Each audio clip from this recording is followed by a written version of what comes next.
Greetings, everybody. Nick here, and welcome back to my podcast, So You Want to Be a Musician. I'm excited about this week's episode for a couple of different reasons. Number one, we've made it to episode number 10.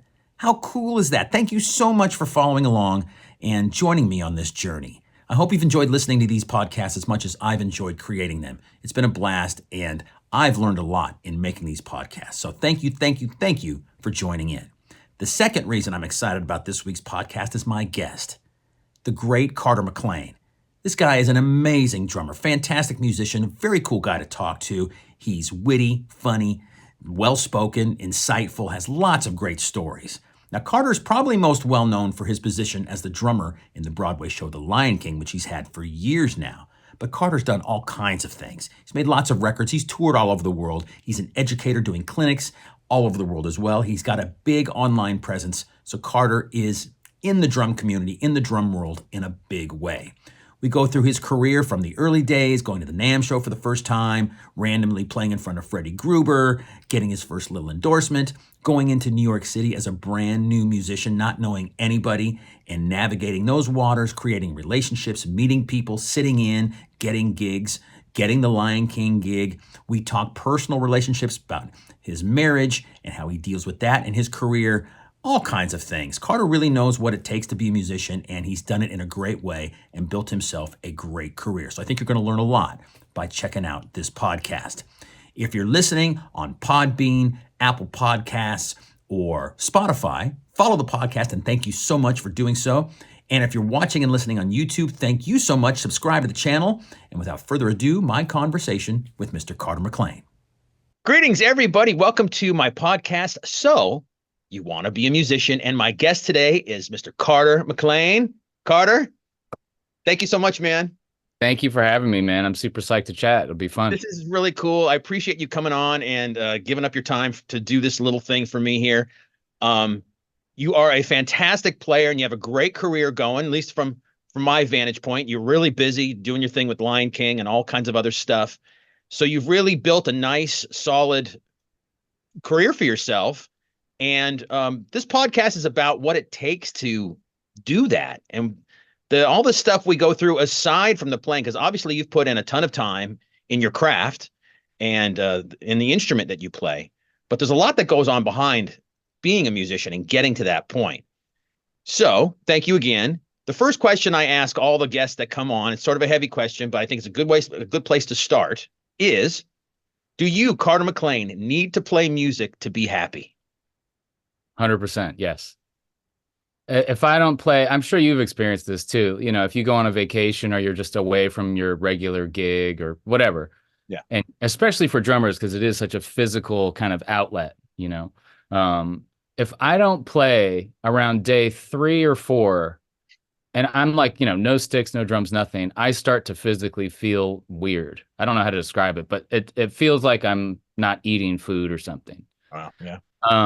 And, you know, sometimes that's a good thing and you kind of acknowledge it and go, oh, it's probably good. That means it's a good thing to take a little break. But yeah, I have to play, and I play piano and guitar and bass, and I just, you know, I love writing. But I think if you really choose to be in this as a life, you know, long career, you don't have a choice really. You have to sit around, or if you see a guitar at somebody's house, you kind of lean over to it and grab it and start noodling, and then you start talking about music, and then the whole night ends up being music, and our spouses get, you know, they could start rolling their eyes and go, oh, here we go. All right. You know, but yeah, 100%. I basically have to play every day.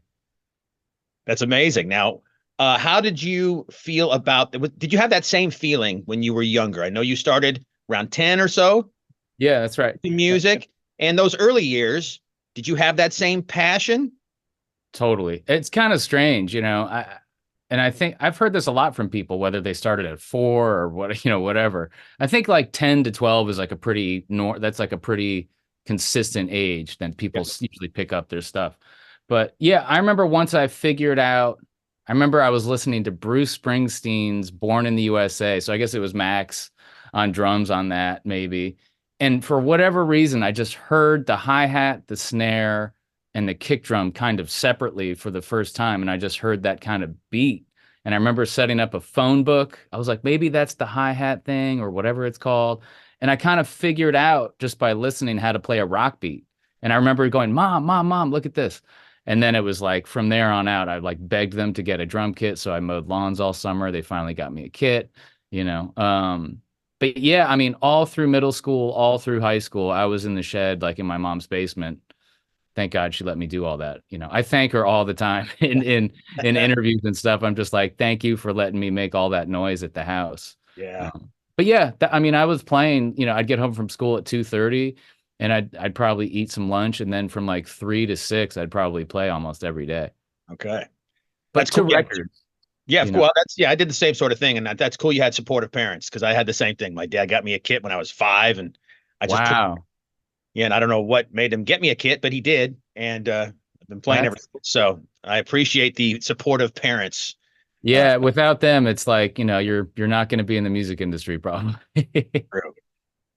So, fast forwarding a little bit, getting into the college and starting to work and stuff like that.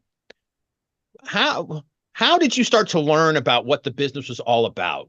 Was there any sort of like a wall you hit before you kind of, as you're realizing what the real world of music was about? Did you get to a certain point before you sort of like it all kind of opened up for you? Yeah, actually, it's funny. I've never actually thought of it this way because usually it's like, you know, how did you learn how to do a press roll and all the Right. technical stuff? But I like talking about the business stuff outside because it's as important, really. Like, you know, if you can rip on the instrument, that's great, but a lot of people can. It's the other connective tissue that you kind of have to have. So, yeah, I mean, when I was in high school, I'll try to keep this as succinct Oh, as possible, go but man, go. Yeah.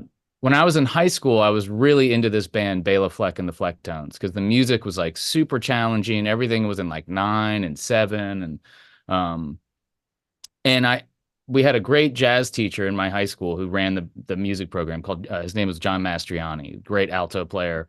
He'd sit in with like Louis Bellson's big band, and he'd invite me to go up, and I got to sit next to Louis Bellson and have dinner, and he was telling me stories about him and Buddy Rich in Tokyo, and It's, I was like, this is amazing. I want to do this. So shout out to my music teacher in high school, John Mastriani, because he really saw that I was into it and kind of pushed me. But we did a fundraiser every year at our high school for the band. It was called Jazz on Sundays. And they had like Maynard Ferguson, they had a bunch of really good bands. And he said, who do you think we should get this year? And I was like, man, if you could get Bela Fleck and the Flecktones, that would be insane. That was like my favorite band. So he got them. And I was freaking out. So I was like, I want to come and help them load in and set up. And you know, Victor Wooten's the bass player, who's like a insane. genius. Yeah. Everyone in that band is just lights out amazing. So they roll up on a bus at my high school, which was crazy. The door opens and they all just kind of stumble out, and I'm like, oh my god, that's Future Man and that's Bela and I was like, so long story short, Roy, the drummer of Future Man, his name's Roy Wooten. Yeah. We kind of hit it off, and I was picking his brain about stuff, and he had me sit down and play on a couple drums that he had, and he was kind of checking me out, and he took me seriously. You know, I was like a junior in high school at this point, and he played this crazy percussion electronic thing called a drumitar that he like built. So they ended up making a thing called a Zen drum. This is a long story, but it right. ties in at the end. And I was like, man, if I could get one of those, I'd be really curious to play it. Because like you can assign each trigger to like this would be your kick drum, this would be your snare drum, this would be your ride, this would be all your percussion. And you could really play some cool stuff on it. But this is back when it was like a DM5 Alesis drum module. Right. The sounds weren't quite, where they are now. Long story short, Zen Drum, the company, saw what I was doing with this instrument, and they knew Roy and I were in touch, and they flew me to the NAMM show in LA. So this would have been 95, I think, because I was a junior in high school in 95. So I went to the NAMM show. I was doing demos for them at the booth. You know, I'm like a high school student, and I'm watching like Kenwood Denard walk by and like JD Blair and like there's Dennis Chamber. I was like, this is insane. You know, people that you see on VHS tapes, that Back you have. then, Yeah. For everybody that knows what a What is that? VHS. Right. Yeah. VHS. And so John Good from DW Drums saw me because they were right across the aisle from the Zen drum booth. And I snuck over because I'm a drum set player. So I was dying to play a DW kit. I'd never seen one in person, never played one. And I'm like, oh, these are supposed to be incredible.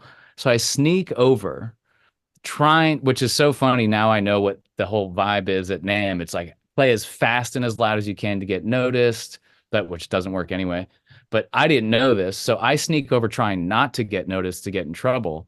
And I start playing really quietly. And this guy, Freddie Gruber, comes over. Yeah. Who I didn't know. He had a Yankees cap on and he was smoking in the convention center, which this was still 20 years after you probably couldn't smoke in a convention center. And I'm looking at this guy and he's smoking, standing right next to me, and I'm playing. And I kind of stop and he was like, "Kid, you got the touch." And I was like, who is this guy? Like, he just seemed totally nuts to me. And I was like, "Oh, thanks, man." And then John Good came over and was like, "Hey, I want to talk to you." And I'm looking up at this guy and I'm like, uh-oh, I'm in trouble. So I bolted. Long story short, he found me the next day and John Good came up to me and just said, "Hey, man, I want to give you an endorsement." And he goes, "Do you know who that guy was that was talking to you yesterday?" And I was like, "No." He's like, "That's, Freddie Gruber. He's like a legendary teacher and all this stuff." And I'm like, "Okay, cool." So it was kind of that moment that I realized, like, oh, there's a business side to all of the stuff that we get obsessed with. Like, I just wanted to be Tony Williams or whoever, and I wasn't even thinking about everything else. So I got a deal, which was crazy. They made me a kit, sent it to my mom's house. And then they started this company called PDP Drums, which back then it was called Pacific Drums and Percussion. Right. And they said, "What are you doing right now? Like, who are you playing with?" And I said, "I'm in high school. Like, I'm playing with my brother at like parties and like local clubs." And they said, "Well, we want you to be our East Coast kind of rep clinician for PDP if you want to do that." So I sat around and talked with my mom. I was like, I guess I could like make money and get an apartment in Nashville or something and get out of high school. And she's like, "Why don't you try to do the college thing and see if you even like it?" And I had already applied to a bunch of schools and gotten in, and I went to CU Boulder for 1 year because I was a huge outdoors guy and wanted to live somewhere else besides the East Coast. And yeah, I went to school for a year and dropped out and basically moved to New York, and it was kind of a sink or swim. I was like, well, I can always go back to school, but I feel like now's the time to see if I can really hang with the players in New York, which I figured I'd go for a year, get spit out, and go back to school. But it ended up working that I just stayed. Yeah, that's an amazing story, and I love the fact that you followed your heart and really went for it. And again, you had a supportive mother, which is great. Oh, so yeah. when you were those early years in New York, after you got there, what was it like dealing with other musicians, especially some more seasoned players? Did you ever have any sort of, most musicians are cool and stuff. I mean, I find that, but there's once in a while you get some competition going on in there. Any kind of dealings like that at all, especially in New York, huge city, tons of amazing players all over the place. Yeah. How was it sort of fighting through and navigating those waters in a city like that? Well, look, like you were saying, most musicians, especially drummers, are very cool. Like, some of my best friends are drummers or bass players, and a couple angles. I definitely met some folks that were huge egomaniacs and just thought they were God's gift to everything. And, they kind of like say, "Oh, you can stay or you can't stay." And I was just like, this is not for me. I'm not staying in touch with these people. But that was only like 2 people I ran into. Okay, cool. But for the most part, here's a great example. So when I moved to the city, I was like, man, I have to have a job because I'm not going to be getting a gig right out of the gate. So I worked at Manny's Music on 48th, which was nice, yeah. That whole street was incredible. It's gone now. Now it's like a Hard Rock hotel and apartments. But for those of you listening, it used to be a whole block of like the best guitar shop. Actually, I'm wearing Rudy's Music right now, who I just bought a guitar from, and we reminisced about 48th Street, nice. Which was really cool. But so I worked at Manny's thinking, and this is a good business angle. I was like, look, I'm not going to make any money at this store. I think I made $220 a week for a 40-hour week. Oh my gosh. And my rent, let's do some math. My rent was $1,000 a month for like a closet. Oh, This yeah. is 2001, right before, this is in May of 2001. And so I had to start teaching just to make my rent because I couldn't do it with the job, which is insane. Um, but I figured I would meet some musicians working there because it was a legendary place and I had been there as a kid. So perfect example. First time I get a call to go sit in, I'll do two stories because they're both pretty funny. The first one was this guy, Dennis Davis, walked in, who played with Bowie and a ton of people, played on Stevie Wonder's records. And I was kind of practicing at work, like, oh, I'm just making sure the drums are set up right and tuning and just like playing for a minute. And because I was dying to play and I couldn't play at my apartment. I didn't have a kid in the city. Um, and this guy, Dennis Davis, walks in. I didn't know who he was. And he looked at me and he's like, "Do you work here?" And I was like, "Yeah." He goes, "Man, you shouldn't be working here. You should be playing." And I was like, "Okay, who are you?" You know? And he goes, "Oh, my name's Dennis Davis." And I was like, "Oh, do you play in the city?" He's like, "Yeah, I play with Stevie Wonder. I play with David." But I was like, "Okay." But you Right. never know. You never Right. know in New York. I'm like, maybe this guy's nuts. And Google wasn't really happening so much back then. It wasn't like you could type in his name. Right. Um, so he said, "Man, I'm playing tonight up in Harlem. You should come sit in." I was like, "Okay." So I go up. I actually asked him, I said, "Is it safe for me to go up to Harlem at 2 a.m.?" The gig started at 2 a.m., right? Yeah. And No, I'm like a weird. kid from like the suburbs. And Right. he goes, "Man, you'll be fine." He's like, "Just come up and you'll see me on stage and just come to the back." And I'm like, "Okay." So I take the subway up. It's, at like 1:15 in the morning, 1:30 in the morning, which is nuts. Get off, walk a few blocks to the club. I'm like looking over my shoulder the whole time. The door opens and the club is like down the stairs, but it's a really long club. And so as soon as I open the door, everyone in the club turns and looks at me and just gave me the like, "What are you doing here, kid?" kind of look. And I was like, "This is awkward." And I see Dennis and he's at this in the back going like this, playing. And he was playing with Roy Ayers, which was Nice. crazy. Roy Ayers was playing a mallet cat, which was crazy. Wow. And so I go into the back and I sneak around and he's like, "Come up, come up." And literally they're in the middle of a tune and Roy Ayers is soloing. And he's like, "Come up." And we do the trade off, like, "Here, you start playing the hi-hat." And he sneaks off to go get a drink. And all of a sudden I'm just playing behind Roy Ayers. And he finishes his solo, doesn't know we switched, which was insane to me. That's And amazing. can you say bad words on this or no? I'll go ahead. You can bleep it out, right? So Yeah. he turns around to me and he goes, "Who the are you?" And I was like, "I'm friends with Dennis." And he was just like, "Okay." And then just turned around and that was that. We played two more tunes. And then Dennis came back and I was like, "Man, that was so like, here's the sticks." I was freaking out. I was like, "Get me off this stage." I didn't think I was going to really sit in. Right. So that was one that was just kind of crazy where I was like, "Oh, this guy's super cool." And he's like already letting me sit in with him at Roy Ayers. On an opposite end, Jeff Watts I'm a huge fan of Tane. Like he's insane on obviously. And so another friend of mine that I met through Manny's was this guy, Donald Edwards, who's an amazing drummer. And he was like, "Oh man, I'm doing this thing up on, I think it was called Club Triad on 73rd in Amsterdam." I can't believe I remember that. That's out of nowhere. And he goes, "Come up and I'm going to sit in with some friends and like, you should come up and play." And I'm the first one to admit I am not like a jazz drummer. I love listening to that style, but I'm not going to start trying to create a quartet and going out and doing gigs. It's just, I have too many friends that are really good at it. Mm. So I roll into the club, doesn't say who's playing. And I roll in and I'm like, "Oh, it's Jeff Tane Watts, David Budway on keys, who's insane, Paul Bolenbach, who's insane on guitar." I forget who was playing upright, but the band was ridiculous. And so Donald kind of sees me as like this fresh young kid and he's like, "I'm going to show this kid what's up." And he sat in and played one. And then he goes, "You're going to go play." And I was like, "There's no planet where I'm going up on that stage to play. It's not happening." And we were kind of sitting right by the kit and he just kind of elbowed me into the stage and like he was like, "Go." So I go up and play and then a piano player jumps up to sit in and I was like, "Okay, who's this guy?" So he looks over and he's like, "Blah." He calls some tune I've never heard and the tempo is like ding ding ding ding ding ding ding ding ding ding ding ding ding ding ding, like burning. Which for me, I can play fast, right? But my vocabulary and their vocabulary it's like a kindergartner talking to a master's degree is kind of unfair for me. But I was keeping up, and the piano player was so ridiculous. I thought he was going to break this baby grand piano in half. He was playing so much stuff. And I got through the song, but I was terrified. We Right. started trading, and it was just one of those awkward moments where I'm like, I am definitely way out of my depth here.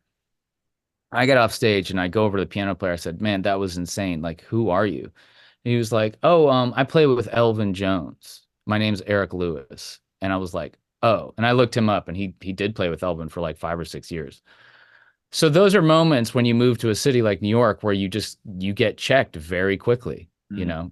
You might be a big fish in your little town, but you go sitting with Tane or those guys, and you feel like you've never picked up a pair of drumsticks before. Amazing stories, man. How did your so when you left those situations, you went back home in the evening or even the next morning. What was your brain telling you, after Don't those situations? don't How did play you jazz. mentally deal with those things and kind of move on from there? Was it a positive thing? Did you get energy from it? How'd you deal with that kind of stuff? Yeah, I mean, the thing sitting in with Roy Ayers was amazing because we were playing like groove stuff. That was totally comfortable for me. And the fact that we played another two songs was incredible. He could have been like, "Get out of here, kid. You sound awful." Right. Because that era, I've toured with guys from that age group, and they don't mince words. If they don't like what you're doing, they'll just say, "Get off the stage." Right. So that was cool. I was like, well, if I can sit in with Roy Ayers and hang, that's a good sign. So maybe I'll stick in. And that's the music I love, is like groove stuff, Right. pocket stuff, anything with a backbeat I love. Jazz I love listening to, but for example, at that sit-in, I was so uncomfortable because I'm not a jazz guy. Sorry about that. Didn't even see it. So that's good. And yeah, like that experience made me realize, like, literally, I left that stage the minute I put the sticks down, and in the back of my head, I was like, I'm never playing jazz in New York ever again. I mean, I have done gigs in New York, like with friends where I'm comfortable. I know all the tunes. It's not like throwing a minnow in the ocean and being like, "Good luck, kid." That's kind of how it felt. But it makes you realize, like, I have a lot to learn.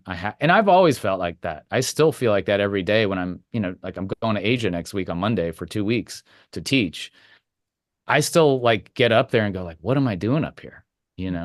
Because I constantly analyze every little thing I'm doing. And of course, we always hear the wrong stuff or the stuff that we didn't do right or whatever. And we ignore all the other stuff that sounds great. So I think I've always been in that headspace of just constantly trying to get better and just expanding this ball. But the problem is a lot of people would go through that stuff and either go one way and say, I just played with Roy Ayers, and get this huge ego Right. and think like, I'm the new guy in New York, right? Or the jazz situation where they're like, oh my God, I'm awful. I'm moving. I'm never going to play music again. And I think the difference of people that actually move forward and continue and make some kind of a career is they keep both sides of the coin kind of in check. They're like, well, I'm not going to give up, but I'm not awful. So like, if we can just keep moving forward a tiny bit, an inch every day, can't be that bad. But then there's opportunities. Like, what are you going to do? You're going to just work at the music store, or. So the first gig I got was with this guy, Melvin Sparks, and that was a recommendation through Charlie Hunter. And he was like an amazing soul jazz guitar player, played with Idris Muhammad a bunch, and Reuben Wilson on organ. And Idris is one of my favorite drummers, just as far as groove and time feel. So when I got a call to play with him, I was flipping out. Right. And the first record I did in New York was with Melvin, and it was because Idris couldn't make the record date last minute. And I had played like 2 gigs with Melvin, and he said, "Hey man, Idris can't make it. You want to do the record?" I was like, okay, scary. But like, I went in the studio with Reuben Wilson and Melvin and me, and it was a tenor player. I think that was it. And it was incredible. That's amazing, man. Well, and I tell, younger players or just players in general when I talk and do this kind of stuff. I mean, networking and just meeting people and getting out there in front of other players' faces and shaking hands and all of that kind of stuff. is an enormous part of trying to do this for a living. Don't you agree? I Oh, mean, huge, huge. it's making those relationships, those interconnections is probably just as important as the playing aspect if you want to do this and try to make money at it. Oh, 100%. I mean, if you ask anyone that's toured even a little bit, right, in a van, in a car, in a bus, in a plane, whatever, on any level, if the hang isn't correct Right. and you don't and it doesn't have to be like, oh my God, we're best friends all of a sudden. But if you can't have a good time and laugh a little bit and just be like candid with each other and have fun, I don't care how good you are, you're not going to go on tour. Nobody wants to be around. They'll find someone else that is a good hang and can probably play as well or better, you know. So that's a big thing that's overlooked. It's like, how are your road skills? You know, can you just sit in a van for 8 hours and not lose your mind and be fun and helpful? Like, help the guitar player load in, help everybody out, you know, just do what you can. Yeah, it's a big deal. Yeah. I'd love to just for a quick second here, maybe switch to your Broadway side of your career. You've done The Lion King for many, many years now. What's it like in that space, in that world, dealing with those kinds of people? Similar just to a regular music gig, or is there little other nuances you have to, step around being in that world? Yeah, I mean, Broadway. The funny thing is, I was learning the book at Lion King to sub for Tommy when I was out with Melvin Sparks, which those two things could not be more on the opposite sides of the room. Right. I mean, the Melvin gig, I mean, we did tours with like Fred Wesley and Bernie Worrell on keys. Like, it was a really ripping band. I mean, we'd be playing Flashlight and stuff like that. Um, and so that gig was basically like, you know, be grooving, but do whatever you want as long as it's grooving, you know. And every song would be like, give the drummer some drum solo in every song, you know, for like a while. Melvin would go off stage and get a beer, and I'm like, dude, I'm cueing you back in. Let's go. Taking 4 choruses. I'm like, this is my 10th solo, and I don't even like taking drum solos, you know. So that was really open, you know. And then when I start learning the book at Lion King, Tommy basically gave me the music. I went in and watched him play, and he basically looked at me and was like, "Can you play this stuff technically?" And I was like, "Yeah, that part I'm not worried about. I'm worried about all of these little pieces that you have to put together over these like 32 pieces of music, because every song there's, you know, and let's say there's one chart, like, I don't know, Can't Wait to Be King or something. There's probably like 15 places you can easily ruin the tune, like just landmines everywhere. Right. Because that Broadway music isn't like a regular gig. We're like, all right, we're gonna just start the show and play this tune, then we're gonna play that tune. Like, you might start playing a groove in one song and stop out of nowhere, like on bar 7 in a weird place, for for a cue to come back in because there's dialogue. So you basically start a tune and then stop in a weird place, watch the conductor, and boom, you're back in with a different feel, maybe with a different implement in your left hand. I mean, you came and saw the show. So that took me a minute to wrap my head around. It wasn't like, I'm in charge driving the boat, everyone follow me. It's kind of like, conductor's in charge, then it goes to me, then the orchestra kind of goes off of what I'm doing and the conductor. They kind of have to have an ear and an eye on both. And it's also super meticulous. Like, every little accent, every drum has to be correct. You know, when subs come in to learn the book, if they're playing the gig that, is, maybe they're doing a pattern between 14, 12, 10, and they're not adding the 10 in at the right spot, it might just be one note. Everyone in the orchestra will know because they've heard it the same way for 26 years. So if any little detail is off, somebody's going to call you on it. So you're fully under the microscope. Where most other gigs, you can change your fill maybe here and there, or change up a couple notes. Nobody's going to say anything. It's fun. So this was I had to really tune in my brain to say, all right, copy, paste, which for me is very different because I like to improvise and change what I'm doing and that kind of thing. So to really be able to go boom, boom, boom, and copy and paste this stuff every night took me a minute to kind of wrap my head around. So very different skill set. And I'm really glad I got to do it because, I wasn't, Broadway was not on my radar. I wanted to, like everybody, I wanted to move to New York and get a gig with Sting or Peter Gabriel or Paul Simon or bands that I was like really, really into. And to me, it was like a dream. It was like, well, that's never going to happen. But as I got older, friends of mine like started getting gigs with Sting and started getting gigs with Peter Gabriel and all that. So it's funny how everything kind of settles and you end up in maybe not exactly where you're planning on, but you're still playing drums for a living and making a good living. And, Broadway is great because you get health care. I have a pension that I've been working on for 23 years. So that kind of stuff is really important.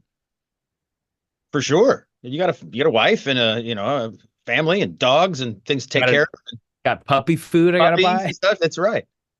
Okay, so let's one final thing, if you don't mind. I appreciate everything you've said so far, man. I appreciate your time. Oh, sure, man. All Don't good. mind if you don't mind, how long have you been with your significant other? How long have you guys been together? We got married in 2011 and we dated for 2 years, so 2009. And is she in the music business at all, or any? You told me in the past, but I forget. Is she in the music? No. She thank God she has great taste in music, but she's an acupuncturist and a doctor of Chinese medicine. Oh, wow. Okay, so completely different. Yeah. Now, that's sort of like me and my wife. My wife was a nuclear medicine technologist, not in the music business as all. Wow. All. But somehow those two differences sort of came together in a great way. We've been together for 35 years. Wow. How dealing with a musician's life and what we have to go through to try and make a living and to hustle and to do all the stuff that we do on a daily basis and the passion we have for our instruments. How has that affected your relationship with your wife? How have you guys learned to be together with all of that going on? That's a great question that most people don't even think about because musicians kind of have an opposite schedule than everyone else. When we're going to work, everyone's on the train going home. Which is exactly the case for me. And at least my schedule is predictable and I can adjust it. I can take off kind of whenever I want if my subs are available. So that's very lucky. I'm not in a band like, if you're Matt with Taylor Swift and you're out for the tour, you're out for however long. That might be a 2-year long commitment. Right.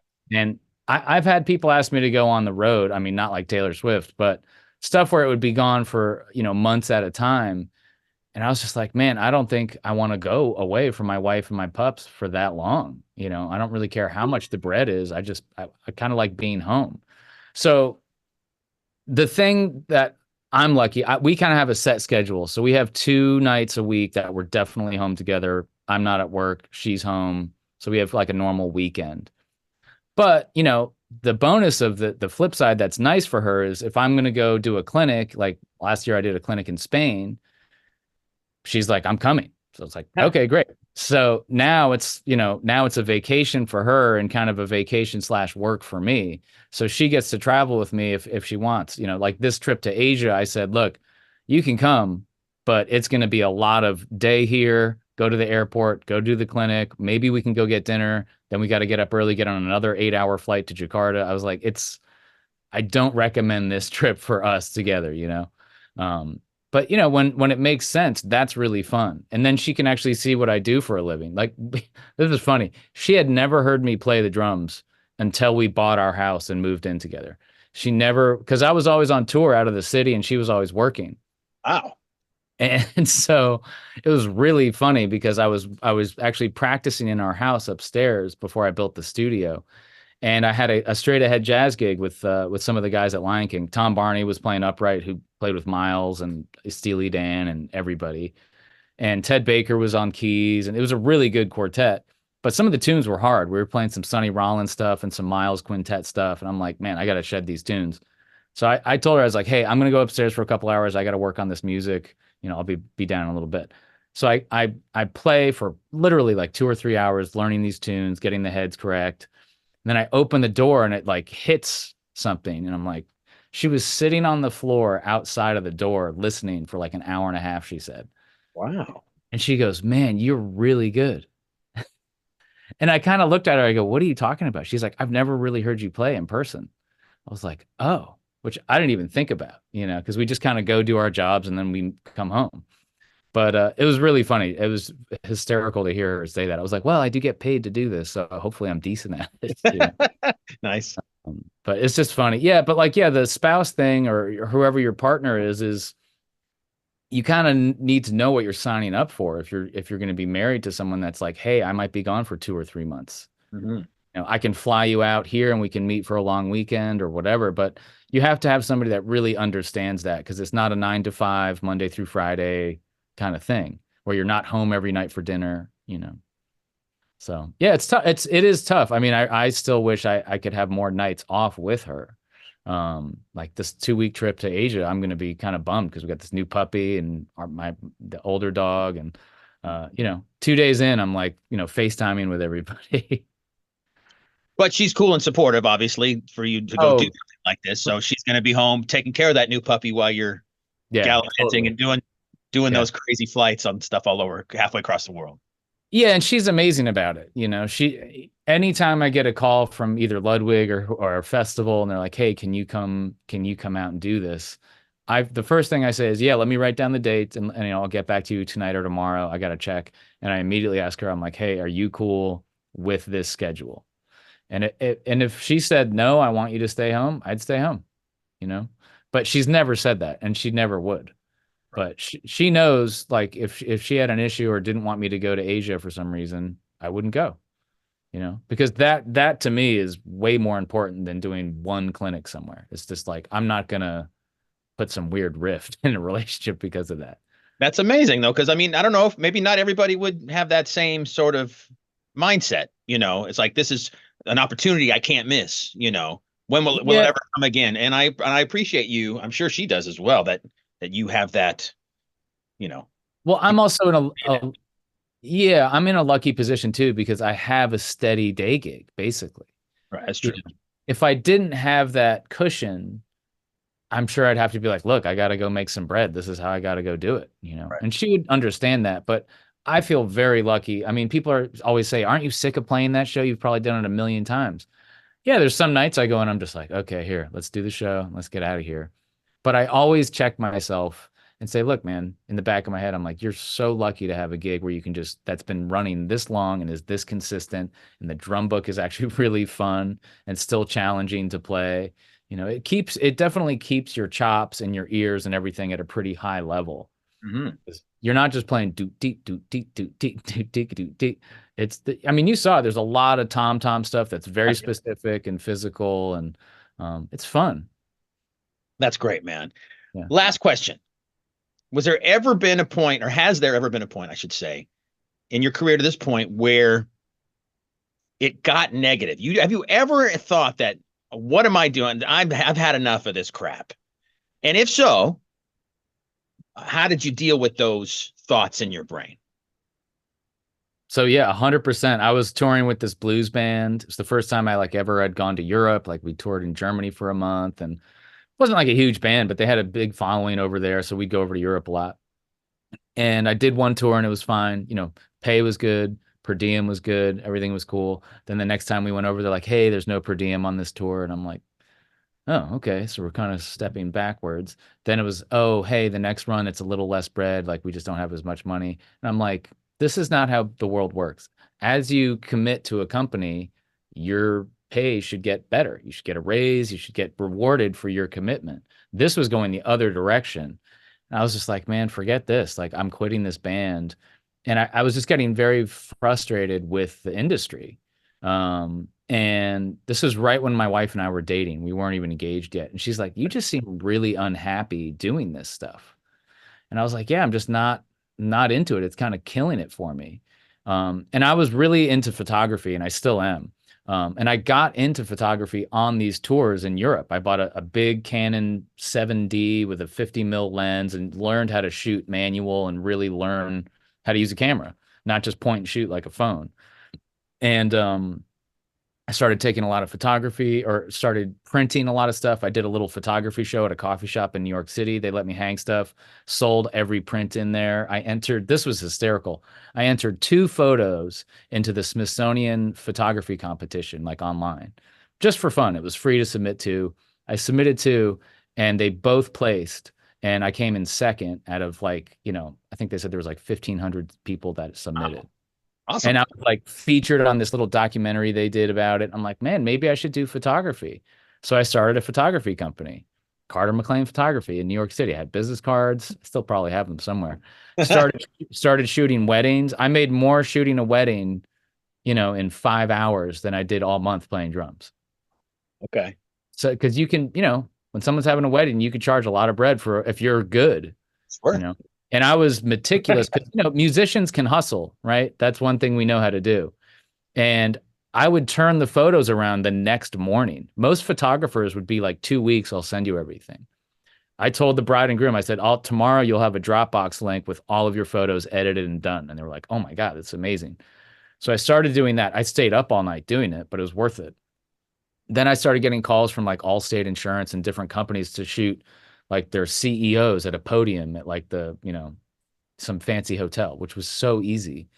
And you could make like serious bread in an afternoon. So this is how the world works, I think. So as soon as I'm fully committed, I'm not gigging at all, right? I'm just doing photography. As soon as I'm like starting to expand and start learning from other really great photographers in the city, I'm interning with people, I'm like fully going into it. Lion King calls and says, "Hey, Tommy's leaving. Do you want to take over the book?" And I was just like, okay, I guess I'm going to go back to playing drums. This is like a year and a half break of when I was kind of doing photography. Now, were you still playing drums in that year and a half? You didn't give up playing, did you? No, I was still subbing for Tommy. Okay. So, and I subbed a lot, but I wasn't trying to tour. I wasn't trying to teach. Right. I wasn't trying to do anything else. I was fully focused on photography. And I never thought in a million years I would take over that book. That Right. just doesn't happen. It's super rare. Right. And that was, to me, I just kind of was like, that's the universe saying, hey man, like you should kind of stay in this lane. It's kind of a good lane for you.